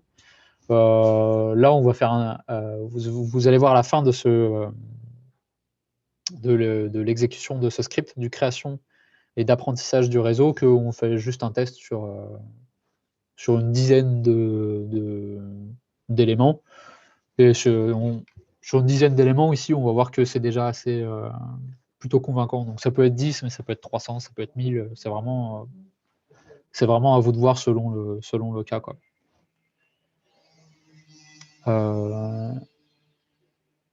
Voilà. Donc là, on charge nos deux datasets, celui de train, celui de test. La première étape consiste à récupérer les 64 premières colonnes, qui sont en fait l'élément clignement, pas clignement. Et on appelle ça la variable X, en fait. Hein. La variable Y, c'est le label. C'est est-ce que ça, c'est un clignement? Est-ce que ça, c'en est pas un? On fait pareil avec le test. Donc c'est ici. Je zoome un peu pour que ce soit plus clair pour vous. Ensuite, on passe à la topologie du réseau de neurones. Donc nous, on a choisi, si je reviens sur la petite présentation ici, alors on a essayé des réseaux fully connected, donc on a vu que ça fonctionnait, mais la convolution, ça apporte quand même vraiment quelque chose, donc on est parti sur un réseau à convolution, parce que par expérience, alors on a vu que c'était plus gourmand en termes de flash, ce qui est un peu regrettable pour nous qui travaillons en embarqué. Mais compte tenu des résultats qui étaient bien meilleurs, on a choisi quand même un réseau convolutif, en fait. Je vous partage un autre lien, toujours du même site, qui vous explique comment créer votre premier réseau de neurones avec les librairies Keras, TensorFlow sous Python. Si vous n'êtes pas familier avec ces choses-là, je vous recommande vraiment ce tuto également, parce que c'est ce qu'on a aussi utilisé pour se former là-dessus. Donc, je disais, effectivement, là, c'est la topologie de notre CNN, donc de réseau de neurones convolutifs. On commence par quelques layers fully connected, qui sont ici. Ensuite, on crée les couches convolutives. Il y en a 2 sur celui-ci. On peut en mettre 1, 2, 3. Plus vous en mettez, plus c'est gourmand en termes d'espace. On avait des très bons résultats avec 3 couches convolutives, mais en termes de taille en flash, c'était au-delà de ce qu'on pouvait se permettre. Donc, du coup, on est redescendu à seulement 2. Et puis finalement, il y a encore quelques couches de fully connected. Voilà. Ensuite, ce qu'on fait, c'est qu'on compile ce réseau de neurones. Et ici, en fait, on va faire un fit, c'est-à-dire que c'est là qu'on va vraiment faire apprendre le réseau de neurones. Donc, sur 10 époques, sur 50 époques, par batch de 10. Donc, je ne rentre pas trop dans les détails parce que ce serait un petit peu trop long. Mais c'est des choses que vous apprendrez quand vous suivrez le tuto que je vous ai donné, etc. Malheureusement, on n'a pas le temps de trop détailler, mais vous allez voir que ça, c'est un peu par expérience, quoi. Hein. Si là, on a mis 50, on a essayé d'autres choses en termes de temps, c'est des choses qu'il faut... C'est à vous de choisir, c'est à vous d'expérimenter qu'est-ce qui vous semble mieux, en fait. Hein. Et en fait, ici, à la fin, on fait une évaluation, justement, sur le dataset de test. On utilise la fonction predict classes pour voir comment notre réseau fonctionne, s'il marche bien ou pas. Dernière étape de ce script, une fois qu'on a créé le réseau, il faut l'exporter. Donc en fait, Keras peut nous générer 2 fichiers. Donc un fichier H5, donc c'est du binaire, hein, et un fichier JSON. Ça, c'est physiquement notre réseau de neurones en fait. Hein. On va, je passe à ce slide ici, hop, on va générer ces 2 fichiers-là. Donc je vous montre ça tout de suite. Hop. Donc j'exécute ce script, CNN Maker. Donc on voit qu'il charge TensorFlow. Je vais zoomer un peu. Hop.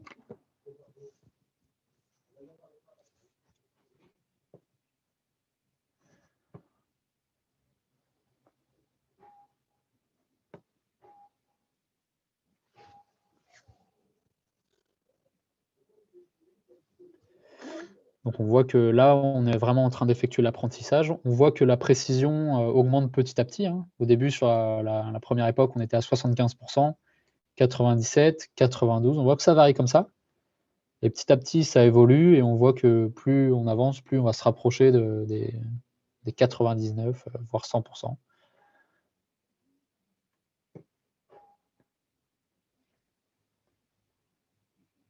Donc là, on est en train d'alimenter le réseau de neurones avec notre dataset d'apprentissage. On est en train de lui dire tel pattern, c'est un clignement, tel pattern, ce n'est pas un clignement. On est à 34 époques sur 50. Est-ce qu'il y a-t-il des questions?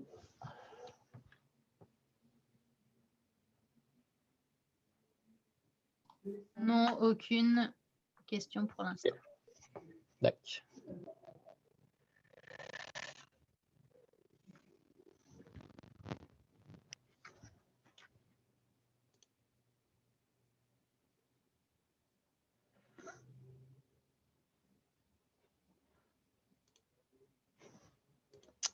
Voilà, donc là, l'apprentissage est terminé.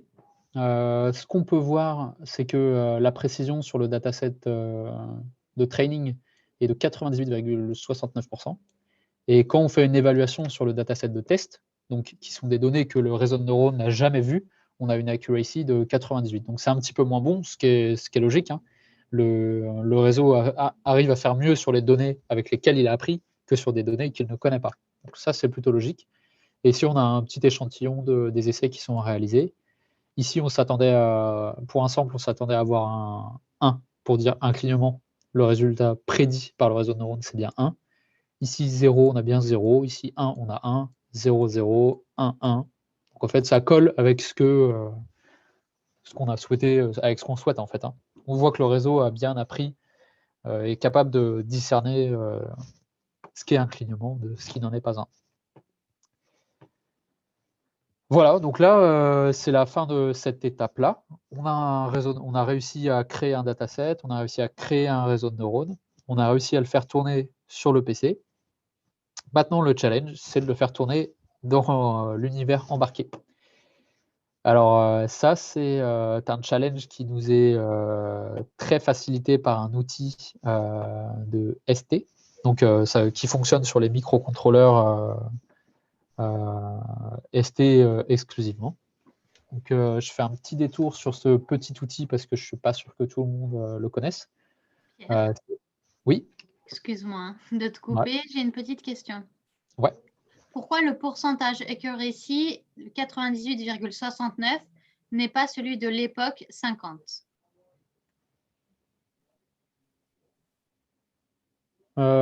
Simplement parce que c'est une moyenne sur toutes les époques en fait. C'est juste ça. Merci Pierre. Effectivement, ouais, en fait, sur la dernière époque, on a un 99 et quelques, effectivement. Mais c'est parce que c'est juste ça concerne juste cette époque-là. L'accuracy globale, c'est sur les les 50 époques qui ont été réalisées. Voilà. Donc, je reviens à cet outil de STM32 CubeMX. Donc en fait, c'est un générateur de code. On voit ici le bouton en haut à droite, Generate Code. Donc non seulement c'est l'outil qui va nous permettre de faire du machine learning sur microcontrôleur, mais c'est aussi un outil qui permet, si vous avez un device IoT à développer, qui va vous permettre d'aller très vite parce qu'en fait, il génère tout seul les drivers. Si vous avez besoin d'un UART, si vous avez besoin d'un I2C, si vous avez besoin d'un SPI, enfin toutes ces couches-là peuvent être générées automatiquement par l'outil. Donc quand on fait du dev embarqué, c'est ne pas avoir à se frapper ces drivers-là, c'est déjà assez sympathique. On peut même générer automatiquement, enfin c'est pas pour faire de la pub, hein, je dis juste que c'est quand même très utile. On peut générer automatiquement l'OS FreeRTOS. Donc ça, c'est plutôt stylé aussi. Donc il n'y a pas vraiment de portage à faire. Donc, je vous montre comment ça fonctionne. J'ai juste à faire un nouveau projet.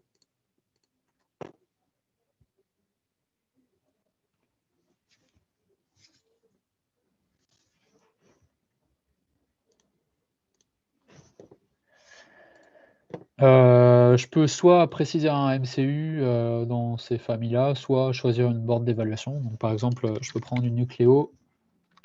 Je ne sais pas si vous êtes familier avec ce type de carte ou pas. Par exemple, nous, c'est celle-là. Ça, c'est une carte qu'on connaît bien. Donc, je la choisis. Et puis, je peux faire Start Project.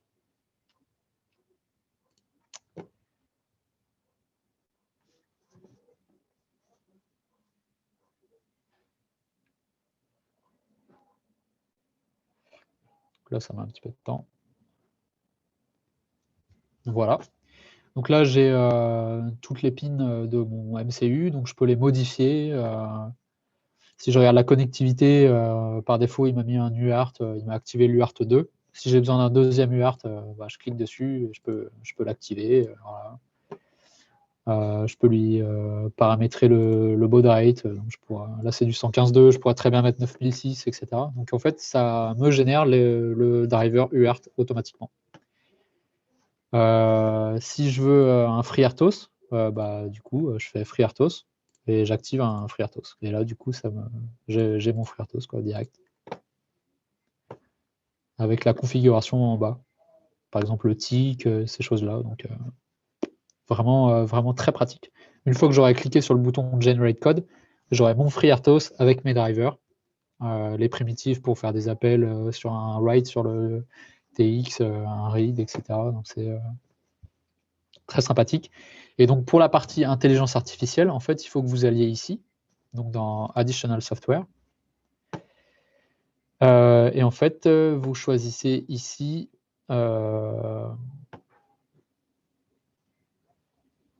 donc je ne l'ai pas ici.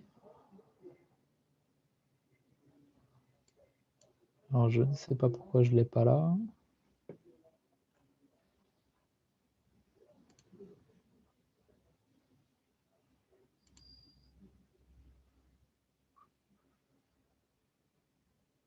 Je ne sais pas pourquoi il ne me le propose pas. Alors c'est parce que je n'ai pas dû cliquer dessus au démarrage, mais enfin ça ne fait rien. Je vais vous le montrer avec le projet que j'ai déjà préparé, qui est celui-ci.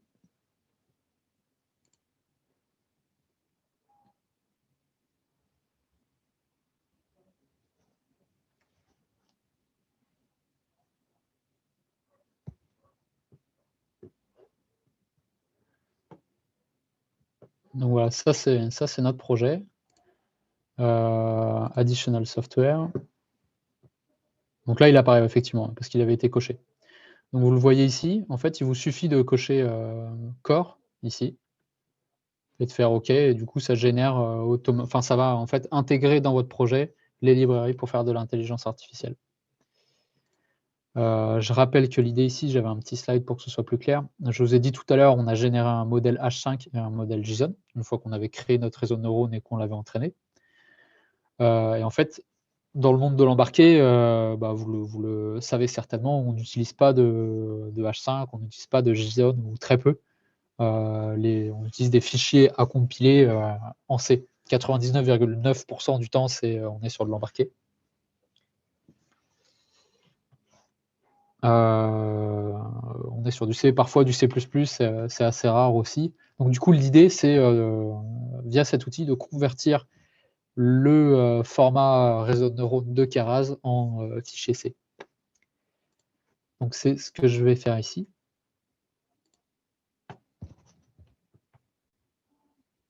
En cliquant là.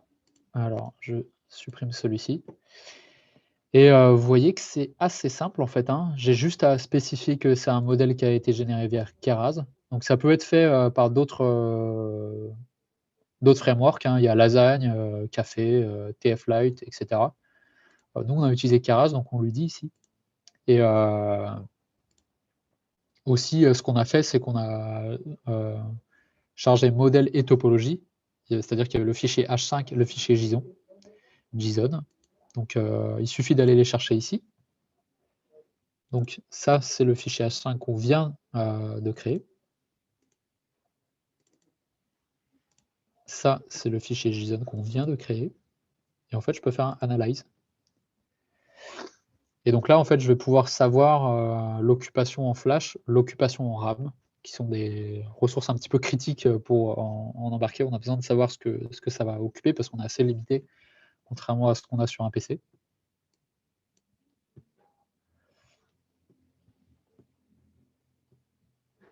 Voilà.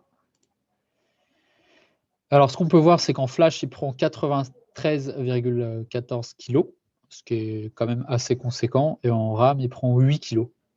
Il est possible de faire une compression par 4 ou par 8. Ce qu'il faut savoir, c'est qu'avec les réseaux à convolution, l'optimisation, elle ne se fait que sur les layers fully connected. Or, ce ne sont pas les plus gourmands en espace, c'est plutôt les couches convolutives. Et les couches convolutives, on ne peut pas avec cet outil de compression, en tout cas, on ne peut pas. Enfin, ça n'a pas d'impact en fait. Donc, on utilise toujours autant de flash quasiment malgré cette compression. Si vous faites des réseaux fully connected, ce qui peut fonctionner dans certains cas, là, la compression est très efficace par contre. Donc ça, voilà, c'est pour... là, je suis au niveau, la partie intelligence artificielle, machine learning, c'est bon. Si je vous montre un petit peu en connectivity, ce que j'ai 2 UART, un UART 1, un UART 3. J'ai 2 I2C. Les I2C sont utiles pour les capteurs oculaires qui fonctionnent en I2C. Donc en fait, je les ai mis ici. Alors évidemment, il reste le driver du capteur oculaire à faire, mais ça, je vous passe ce développement-là parce que ce n'est pas le sujet. On a un FreeRTOS qui est généré également, il est coché ici. Voilà. Donc du coup, là, j'ai à peu près tout ce qu'il me faut. Donc j'ai plus qu'à faire. Donc je vais enlever la compression. J'ai plus qu'à faire un generate code. Et donc là, en fait, l'outil va tout simplement me générer les fichiers sources de mon projet. Donc là, si je résume, j'ai un FreeRTOS, j'ai quelques drivers pour les périphériques internes du micro, donc c'est-à-dire les I2C, les UART, et j'ai aussi un FreeRTOS. Alors, je ne rentre pas trop dans le débat de l'intérêt d'un OS ou pas, mais personnellement, je trouve ça très pratique pour développer. C'est des outils qui nous permettent de générer des timers, etc. Enfin, pour développer une application, c'est vraiment très pratique d'avoir un OS plutôt que faire du monobloc, quoi. Donc là, on voit qu'il est en train de copier les librairies dans mon projet.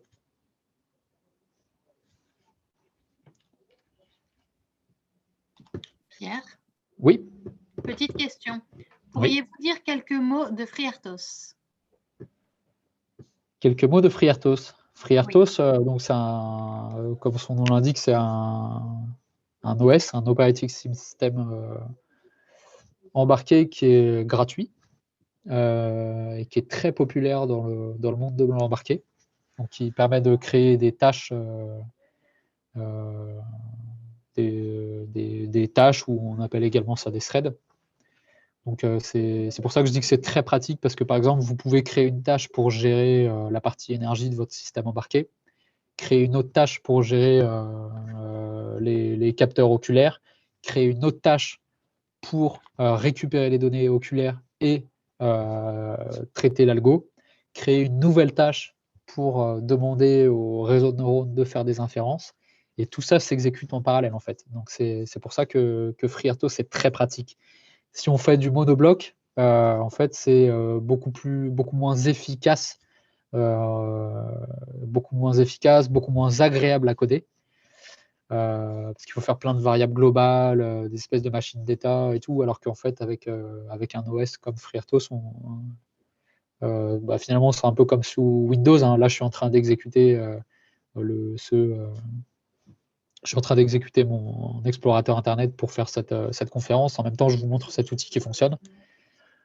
On a cette impression que tout s'exécute en parallèle. Or, les tâches sont découpées en slices. Nous, on a cette impression de fluidité, mais en réalité, on donne des petits morceaux à exécuter au microcontrôleur, enfin au processeur du PC. Et du coup, avec FreeRTOS, on fait la même chose, mais en embarqué, quoi. D'accord, merci. J'en ai une autre. Ouais. À quoi ressemble la formule d'analyse blink sur noblink suite à l'entraînement et quand on soumet un nouvel événement sur 64 segments? La formule. À quoi ressemble la formule d'analyse blink noblink suite à l'entraînement et quand on soumet un nouvel événement sur 64 segments? Alors, ça, quand on soumet un nouvel événement, on va voir comment on le fait. Je vais vous montrer dans le code. On n'est pas encore là. Par contre, la formule blink, no blink, le principe du machine learning, c'est justement que on ne sait pas trop en fait la formule. L'idée, c'est même de ne pas vraiment avoir de formule. En fait, dans le développement classique que je vous montrais que je vous montrais ici, en fait, là, il y a des formules là. On dit il y a des if, il y a des comparaisons. On dit si le signal passe le seuil en pointillé ici, alors faire ceci. Là, il y a du code, il y a des formules. En fait, il y a du code intelligible développé par un humain.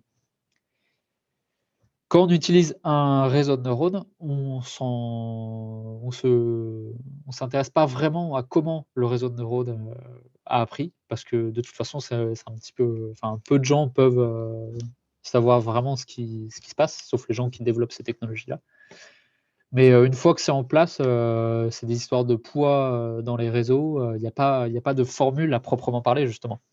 On dit souvent qu'un réseau de neurones, c'est une boîte noire.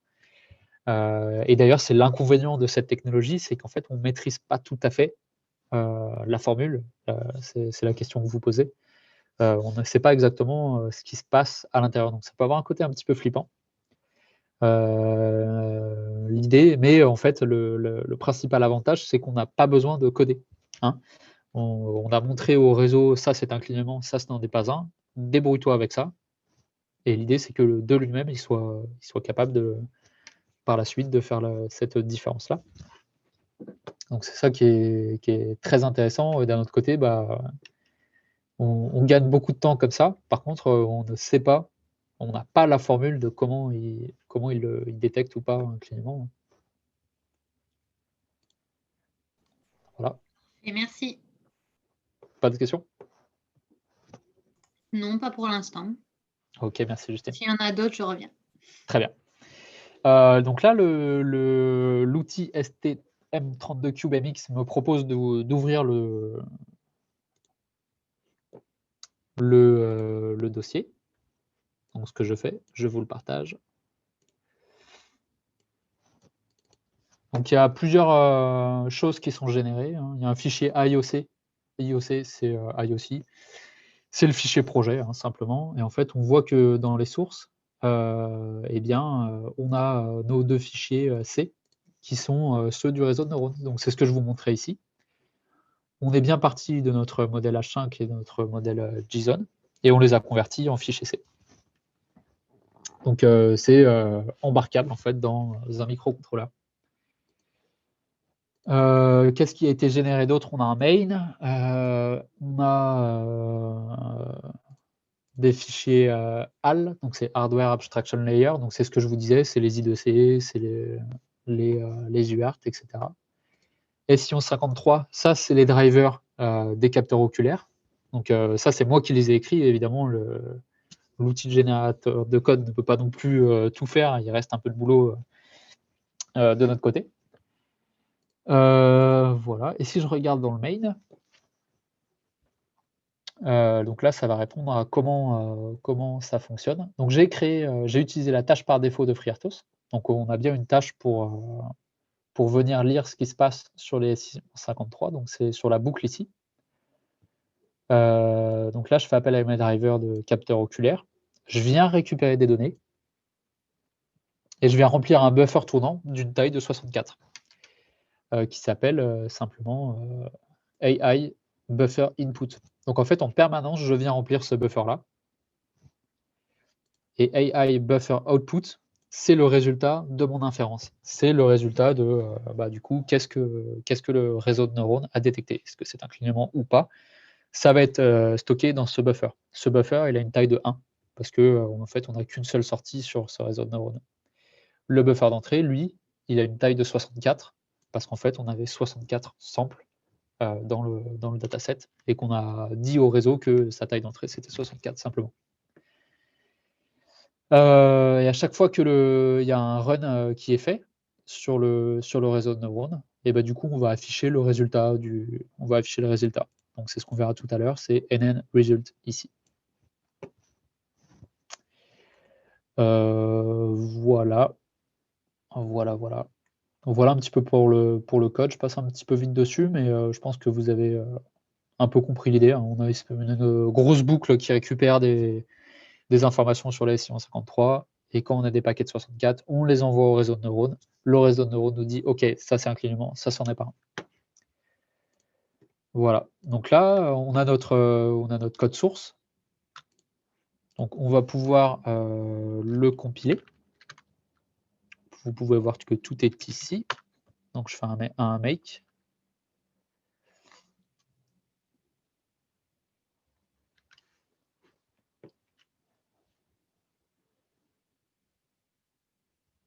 Donc là, il compile tous les fichiers sources, donc ça inclut les librairies d'intelligence artificielle, ça inclut les drivers UART, I2C, ça inclut les fichiers sources de FreeRTOS. Et pour faire quoi? Pour nous générer, et ça inclut aussi les fichiers C du réseau de neurones, les librairies d'intelligence artificielle qui vont avec, et du coup, ça compacte tout ça dans un binaire que voici. Donc il est là, ce petit. Voilà, il est dans Build. Ça y est, j'ai le binaire. Donc là, ce que je vais faire, c'est que je vais flasher ces lunettes. Je vous les montre. Donc elles sont un petit peu particulières parce qu'en fait, elles ont un fil ici. Donc ce fil, en fait, ce qui est relié, c'est les fils pour pouvoir flasher les lunettes. Hein.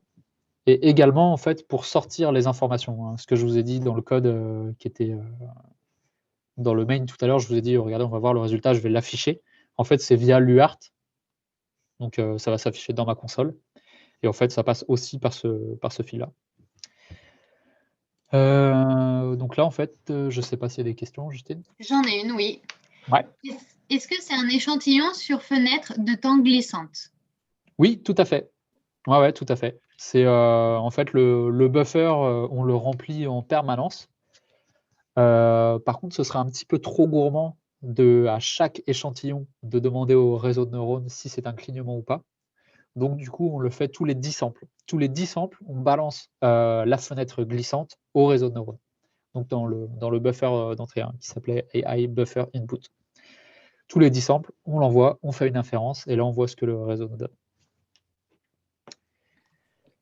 Parfait, merci. Donc là, je vais venir écrire dans la flash.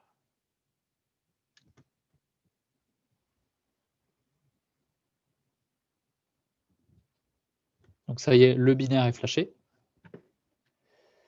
Et je passe à la dernière étape, donc l'exécution. Donc là, ce qu'on peut voir dans la console, c'est effectivement le NN result, donc qui est le résultat des clignements. Alors là, j'ai un 5, je ne sais pas trop pourquoi. C'est assez surprenant. D'habitude, j'ai 0. Alors, là, je les porte. Je vois que ça fonctionne quand même, donc tant mieux. Il y a un petit effet démo malgré tout.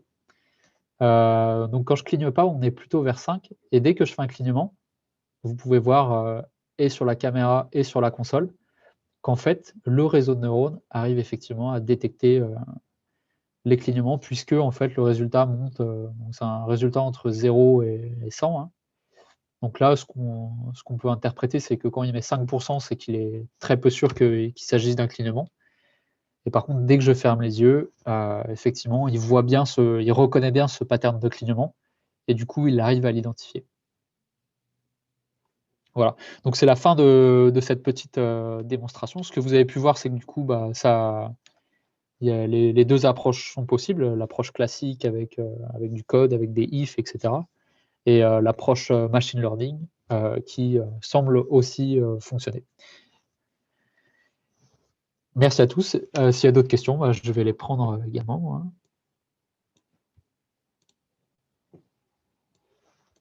Juste, Pierre, il y a le lien, tu sais, de l'article où vous parlez de ce que tu as présenté aujourd'hui avec un peu plus de détails. Donc, si tu veux mettre le lien. OK. Ah ouais, très bien, je vais faire ça. Ouais.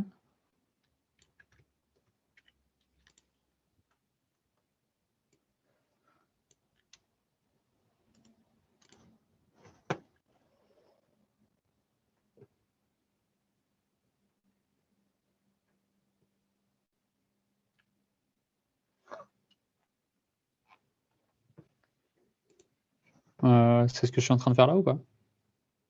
Pour donner aux participants? Oui, c'est ça. Juste, tu peux le mettre dans le chat.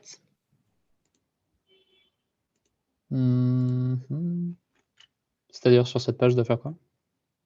C'est juste le lien à copier dans le chat. Si tu veux, je le fais. Ok, je l'avais déjà donné. Ce lien-là? Cela. Normalement, je pense que tout le monde l'a, non? Ok, je regarde.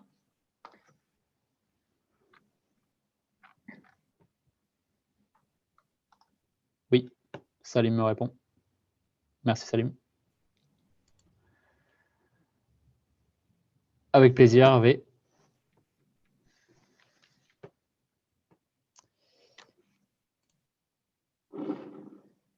Voilà.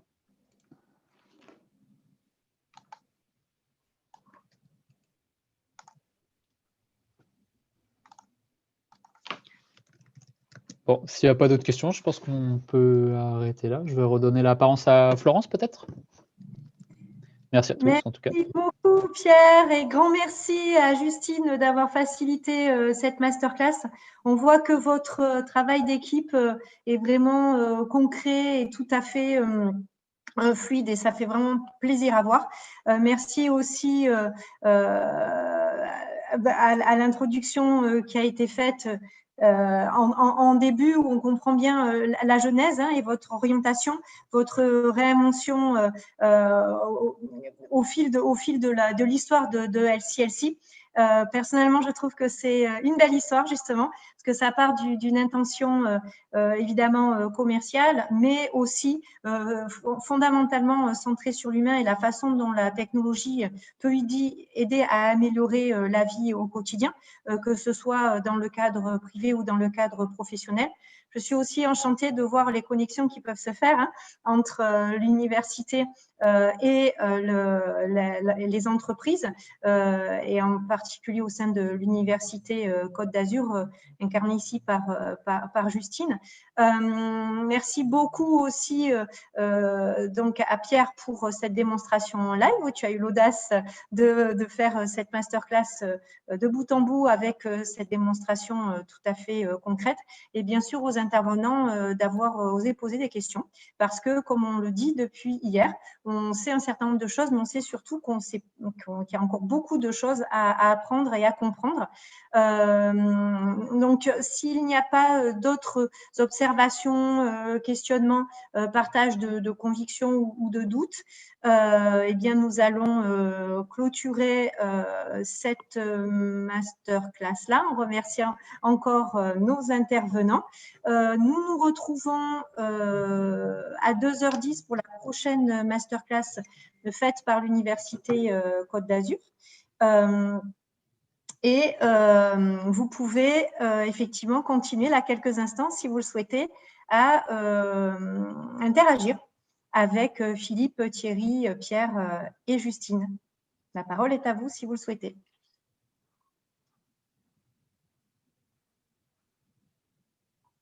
Y compris sur les interactions entre l'ergonomie, hein, comme on l'a dit en début, et les travaux en interdisciplinarité. On le voit comment le sport peut retrouver l'informatique, qui retrouve elle-même les sciences humaines et sociales, qui retrouve elle-même l'ergonomie. Tout ça, ça permet d'innover, comme on le disait, en diversité et avec des technologies qui sont importantes pour les hommes et les femmes. Et surtout aussi, grand merci aux participants assidus qui sont restés jusque-là. Oui, merci effectivement pour la démonstration claire et pédagogique. Et nous nous retrouvons. Ah, il y a une nouvelle question. Est-ce que vous avez prévu d'intégrer de nouveaux capteurs? Nouveaux, j'imagine, dans les capacités des capteurs au-delà de ce qu'ils font présentement. Bonjour à tous. Donc, je vais essayer de répondre, mais je ne vais pas pouvoir répondre précisément et vous allez comprendre pourquoi. Oui, effectivement, il y a des nouveaux capteurs qui sont prévus, mais pour l'instant, on va essayer de garder un petit peu de mystère et de secret sur cette nouvelle génération sur laquelle on est déjà en train de travailler.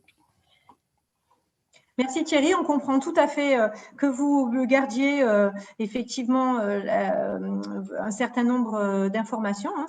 Nous rappelons ici, on est dans un contexte de masterclass, hein, donc de transfert de connaissances dans la mesure de ce que vous pouvez en tant que société faire.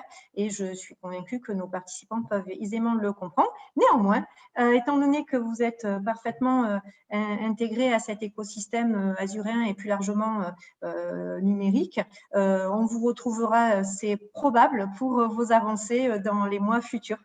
Et donc, on nous confirme effectivement que l'on comprend. Grand merci à vous encore une fois.